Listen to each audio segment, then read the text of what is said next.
All right. Hey, it's Greg with the Collect a Car podcast. We've got two really good original owner stories here. One about a really special Lotus, so be sure to stay tuned for that. But first, it is a really cool one. I know I talk a lot about Mustangs, but this one is truly spectacular. This one talks about a 1968 and a half, the introduction of the Cobra Jet big block 428 car. But not only is this the original owner of that 428 car, but he was also one of the engineers in charge of building this car at Ford back in 1967, 1968. So be sure to stay tuned for that. But first, I wanted to review some of the results we had from Sotheby's, RM Sotheby's at the Hershey Fall Sale. Now, I was not there in person, and it's kind of a neat temperature check as far as how the market is going right now. And it's fairly strong. Now, this is going to be a little bit different because you'll hear some numbers that sold under the low estimate, but when I go into the years, it kind of makes sense. We do have a big generational shift going on right now. A lot of folks are moving into the newer cars. So if you, as I've said many times, if you've always dreamed of having a 1957 Thunderbird or Chevy Bel Air, typically you are liquidating those at this point just because it's a generational shift going on. So what was interesting at Hershey is that this generational shift did play out, but there is some bright spots out here. I think some of the younger folks are going into the early stuff as well, brass era, pre-war stuff. So I broke it up into a couple big categories here. Basically 1939 and earlier. So obviously that's all the pre-war stuff, all the brass era stuff. And then I also did 1940 to 1959, so we've got the 40s and the 50s there. 1960 to 1979, so we had the muscle cars in the Malaise era. And then 1980 to today. So Hershey's mostly known for pre-war cars, and that is definitely what we saw here. 86 of the cars of 141 cars on offer were pre-1940.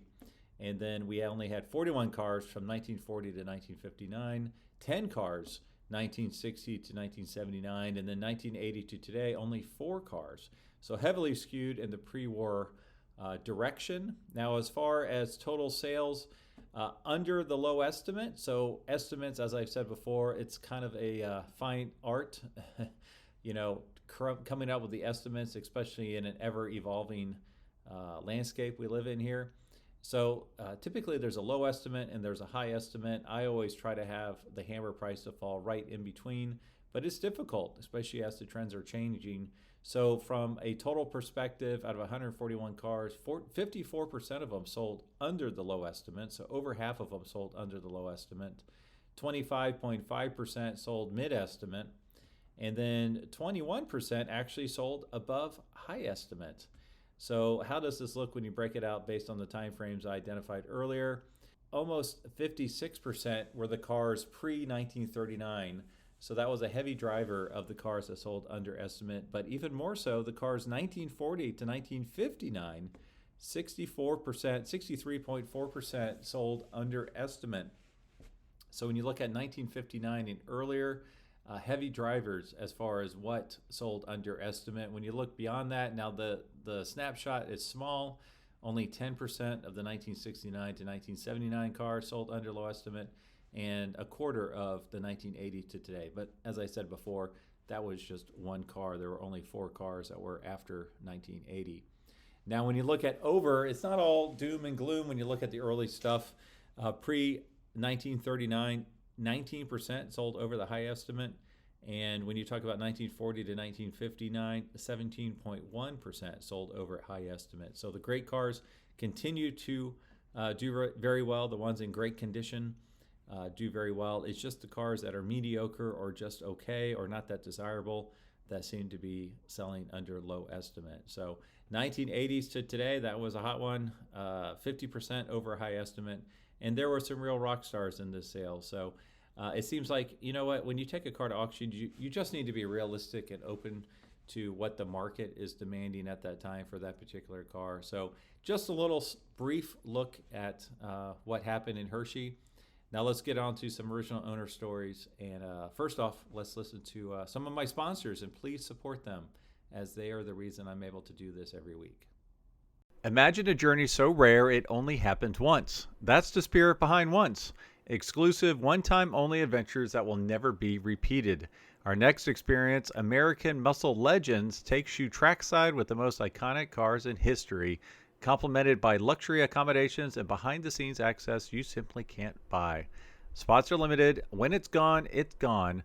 You can learn more at discoveronce.com/muscle. RM Sotheby's is the world's largest collector car auction house by total sales. They are the preeminent market maker of high-quality collector cars and collections, regardless of size or complexity. By working in partnership with the Sotheby's team and its network of 80 offices in 40 countries, RM Sotheby's has established the largest client network of any collector car auction house in the world. Join the RM Sotheby's family by connecting with one of their car specialists at rmsotheby's.com or contact me directly at gstanley@rmsotheby's.com. Okay, we are at the Geneva Concorde Elegance, and this is a really special car with a really special owner and a really special story. So I'd like to welcome Roger Parlett. Hey Roger, how are you doing today? Fine, beautiful day.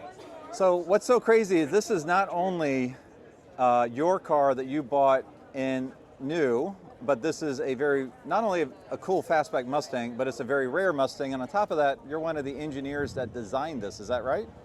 Yes, or developed it would be more accurate, I suppose. All right, well tell us, what are we looking at here, and why is it so special, and what was your role with it? Okay, well let me start at the beginning. In 67, to promote the new Cobra Jet engine, Ford had to build 50 cars to get them to dealers before NHRA would let them race at the Winter Nationals. So they got the 50 cars out, but part of this story is the fact that those 50 cars had some mechanical problems. Okay. And engineering was pushing the racing group to work on the problems. One of the worst problems was a rear wheel hop, as was evidenced in the movie Bullet. Yeah, so especially, is that when he's doing the reverse and smoking the tires and then forward, you could see it hopping, bouncing in the rear there. Yes, and these cars with the increased power were really prone for that problem. Well, and that car was a 390 car, so I can't even imagine a 428 like this. Yeah. Okay. Yeah. So engineering was pushing, and so they agreed to hold one car back and work on it in engineering, and that was this car. Now I was working in the building, not in that group, but in one close by, and I decided if there's any chance this car was going to be sold, I'd put a purchase order in for it. But what I didn't know was how heavily modified the car would be with all these problems. So technically, the car should not have been sold. Yeah, and we'll go over some of these things, which are really crazy, especially when we open the hood. But for my listeners, so this is a 1968 and a half 428 Cobra Jet. So that was the launch of the Cobra Jet engine. And the first 50 were considered, they were made for drag cars, right? They were all whites. Yeah. Were they all automatics? No, they were actually all manuals. Okay. This car was converted to automatic because it would increase the heat load on the engine. Okay, and then these are also known by their VIN numeric sequentially. I can't even say that, but they're all 135s? Is that? Yes. Okay, so the first 50 cars, and they all start with 135. So we'll get to that in a minute. Okay. All right, so tell us a little bit about what they did and what you did to this car to try to solve that problem. Well, they welded on mechanical bars between the axle and the floor pan, but it really destroyed the ride quality. Oh, did they? Okay. Yeah, so engineering wasn't going to go along with that. Right. They tried a lot of different things, but nothing was fixing the wheel hop. Okay. But to be fair, the Pontiac had gone to a staggered shock at the rear. And so this car had that change made. Probably one of the first cars that received the staggered shocks. So one thing I've noticed, and I called this out when I first saw you, I said, oh, no black stripe, because a lot of the 428s I think it's after the first 50 had the black stripe. Yeah. Did the first 50 not have the? Correct. And also, this hood scoop is specific to this car, or to the 428 and a half. Yes. So they make coupes. They make like 34 convertibles, obviously fastback. So that it's not the same as a Mach 1 hood. It's not the same as a Boss 429. It's specific to the 68 and a half. Correct? Right. Okay. So when you bought this car, how did that go through? I mean, was it fine buying it? Was it running? Was it all sorts of prototypes? It was in overall good condition because it had so few miles on it. It only had 3,000 miles. Okay. Or less. I don't know exactly. Sure. And it's just that, and it had a 430 axle ratio in it. Wow. Once again, to duplicate or to create the worst case condition for heat. Okay. Yep. So basically with that axle and everything, you couldn't drive it on the highway. No, because you're spinning like 4,500 RPM probably at 60 miles an hour. Yeah. Something crazy. And I was originally going to race the car, but I became aware of the fact that racing it successfully would be so time demanding because I was working a lot of hours at Ford. Yes. And had a family. So the car sat. It sat for many years. That's the bottom line. It has manual steering and manual brakes. With a big block engine in the front. Big block. So it's a pain to drive like on a street like this. Yes, right? it is. I should have been here filming you as you were trying to park. Yeah. Well, you learn some tricks. Yeah. But anyway, I was very lucky to be able to acquire the car. And as the years went by, the 135 cars got to be more heavily known about, and so the value of the cars was going up. And about 10 years ago, I decided I'm going to have to get busy and restore the car. Okay. So it has been restored, repainted? No. Not repainted, okay. That's original paint. Original paint, wow. I was wondering because I do see the slight fading, which makes sense if it's an original paint car. On the other side, the primer's coming through. Right, right. Because I polished it too much. Yeah. Well, if you're an astute watcher, you'll notice these are not the original wheels. These are aftermarket wheels, but you have the originals at home. Now, were they just like dog dish hubcaps? Yes. Okay. Yes, I didn't care for them. No, nothing special. No. Yeah. No, the cheapest, lightest wheel, because Ford knew all 50 cars would have aftermarket wheels installed. Right, yeah. So I'll overlay some pictures of these cars at the NHRA. There's some famous pictures of these cars, with their front tires off the ground a little bit, and these things were just dominating the track back then. So this one was never actually campaigned or raced? I raced it in pure stock. Oh, you did? Okay. And I was unbeaten, but that I can relate the story. At that time, Mustangs weren't known to be high performance cars. Right. So the people I was beating were complaining. And so the track approached me and said, if you come back, we're going to have to tear the engine down because Mustangs should not be running this fast. Oh, wow. But that was the new 428 Cobra Jet, right? Yeah. Yeah. So it's so funny because I would get beat up by my listeners every once in a while because I lumped in Mustangs as a muscle car, which technically they're pony cars, but I think this is the first true Mustang muscle car because before this, the 67 390s wasn't really a muscle car, even though it was a big engine, but this is what really made Mustang a muscle car. Yeah. And you're nodding your head in agreement, so that validates my opinion. I appreciate that. Finally, Henry Ford and Iacocca were getting after engineering, telling them, we're getting tired of getting complaints about performance. So get busy and make power out of the 428. So what was the quarter mile time in one of these back in the day? In pure stock, it ran 13.49 seconds, 105. So for our listeners today, that might not sound fast, but back in those days, anything under like 15 was considered fast, right? Yeah, no, you're right. Yeah. And now today, there's some minivans that probably go 14 in a quarter mile. When this car was set up for super stock, it ran in the low 11s. Oh wow. Okay. Yeah. That's fast today. So, well, do you mind walk us through? Can we open the door, look inside? Because I know Yeah. there's a couple cool things in here.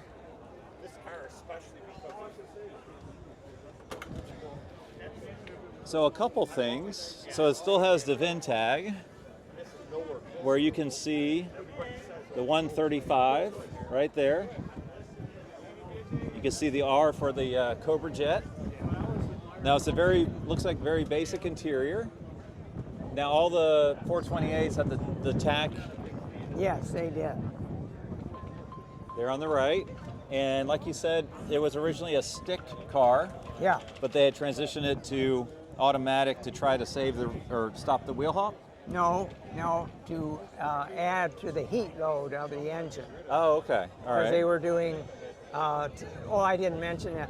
The crankshafts were failing Oh, okay. with the high numerical axle ratios. Yep. Okay. And so we did not have an oil cooler developed Okay. for the first year. Okay. Now, just for folks to know, that tack in that gauge cluster is very rare. Do you mind if I sit down and get a better No, shot? go ahead. So this tack in this gauge cluster is very rare on Shelby's as well. Very expensive if you don't have that. Now, this is cool. Radio delete. That's from the factory that way? Radio delete? Yes. Yeah. Because why do you need to listen to the radio when There you're... are no options. Yeah. All right, do you mind popping the hood? Because I know there's something special underneath the hood there.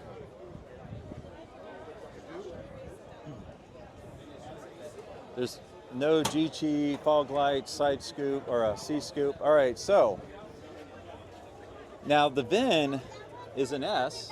And because this car was built so early, in numerical language, it reflects the 390. So do a bunch of the KR Shelbys and, 68 as well. The basic 390. Right, right. There were other parts that weren't available yet. The exhaust manifolds were still 390. Okay, yep. And what else? Oh, and the whole exhaust system was 390. So that 13-second time was good, considering it had the obsolete exhaust. Now there's three things that really stand out. Obviously we have the Cobra Jet engine, which is just a behemoth. But we also have the Swiss cheese underneath the hood. Now was that done for racing? Obviously to lighten the hood? It was an engineering challenge to take as much weight out of the front end as they could. So they did that Swiss cheese approach, which really didn't remove a whole lot of weight, but it's an eye catcher. Is this the only one that has the Swiss cheese? Yes. It's the only factory Swiss cheese 428 Cobra Jet. Yep. And then we have the plenum opening here, which feeds up into the fiberglass hood scoop. You can see the fiberglass there.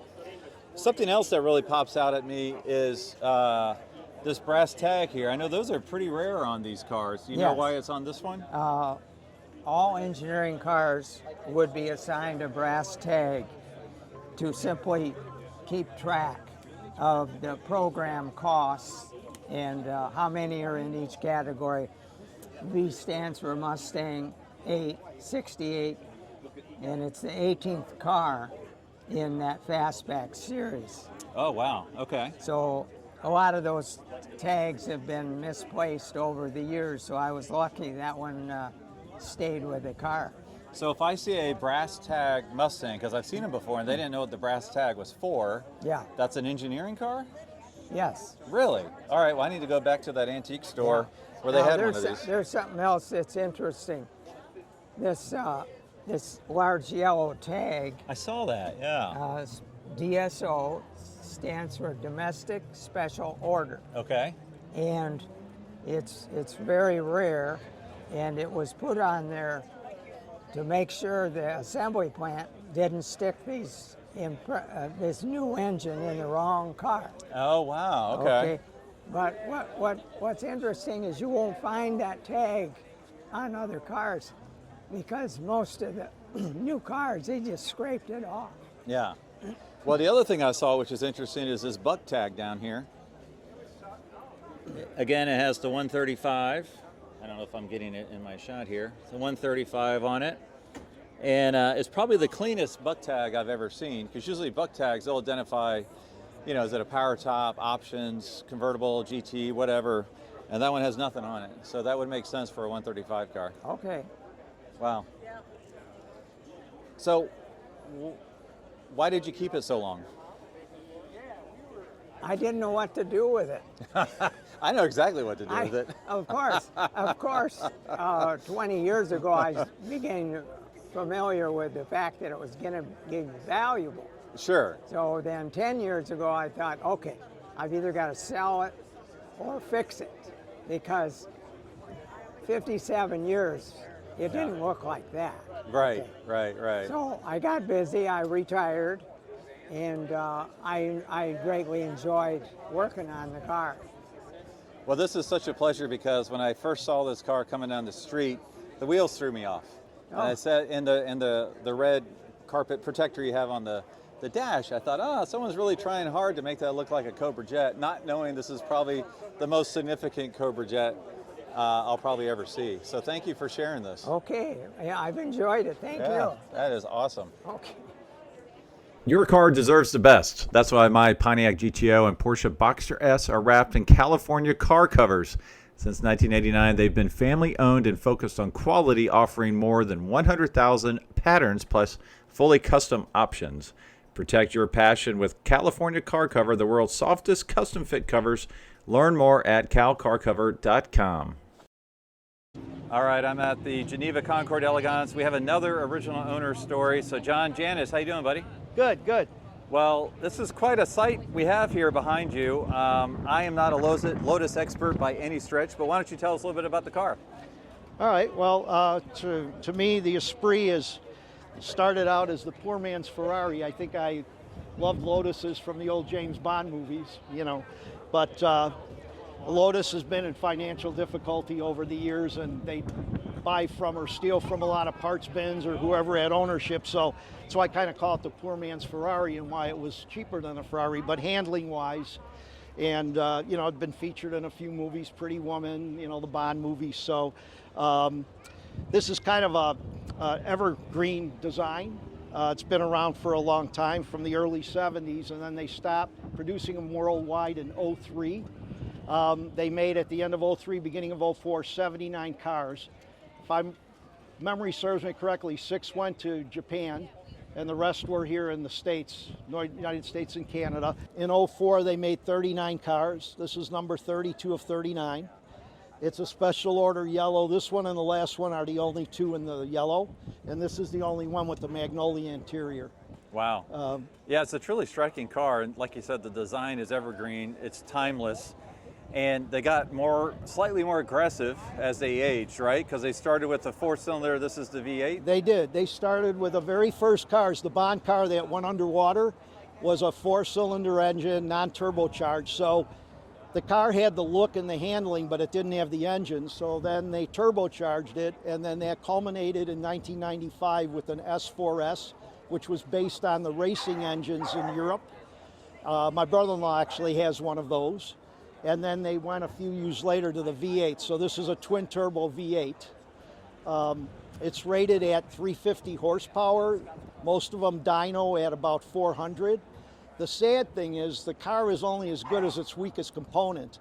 This has a Renault gearbox. When they first developed this Lotus engine, it was putting out 500 horsepower, but the transmission couldn't handle it. And because it's limited production and they knew the end was near, they backed off on the engine because of the trans. But great handling car, gets a lot of looks. Stunning car. So I noticed, like in this later ones, the front air dam is quite a bit larger.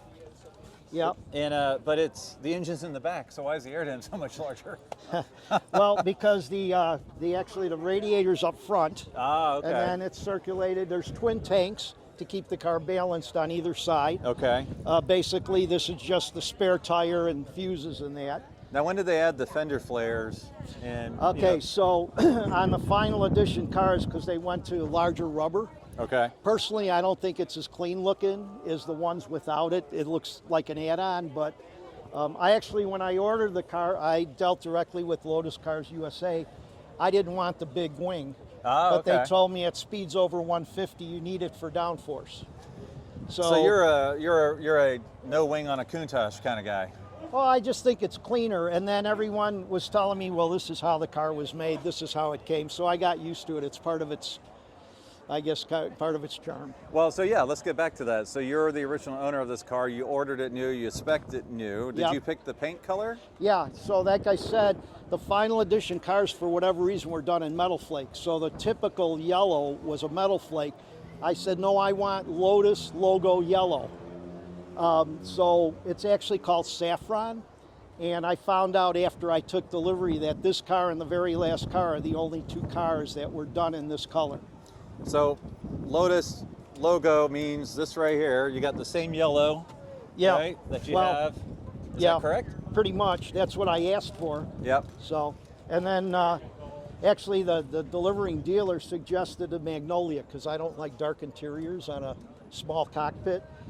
And It's funny because I would have questioned that, but this thing looks absolutely stunning in person. yeah, well, my brother-in-law has a yellow similar, and his is black with yellow piping. So this is the only one in this color combination. Wow, you're right. It does smell new. Holy cow. Let's not keep that door open too long. All We right. don't want to lose that smell. So I only made one modification. Okay. So as I said earlier, Lotus was always in financial trouble, so whoever owned them, they were always stealing out of their parts bin. Yeah. And at the time, GM had a share in Lotus, so if this had the original wheel in it, it's actually a Pontiac airbag steering wheel. Really? So, and it looks like a pillow of vinyl. It's horrible. Oh, okay. So yeah. I called and spoke with Brian Angus, who was an engineer at the factory in Hethel, England, and he sent me the 2003 Lotus Esprit wheel that's on the European car. That looks so much better. Yeah, so it's a Momo wheel, and it's actually, the airbags are a joke, Yeah. because if you look at the passenger side, they said oftentimes when it deploys, the idea is it's going to deploy up and then be forced back. It pops the windshield. Oh my gosh. But okay. because it's such a low volume car, they didn't have to go through all the testing that you typically would. So basically the airbags were useless anyway. So this is a non-airbag wheel, but everything else is original. Yeah, such a attractive rear end on this thing. You got the V8 emblem right there. So they all came exactly like this with the center exhaust. Yeah, and then Final edition 32. yeah, 32, 39. Yeah. And I sent it to Auto Europe in outside of Detroit, Michigan, because there are no Lotus trained V8 mechanics in Illinois.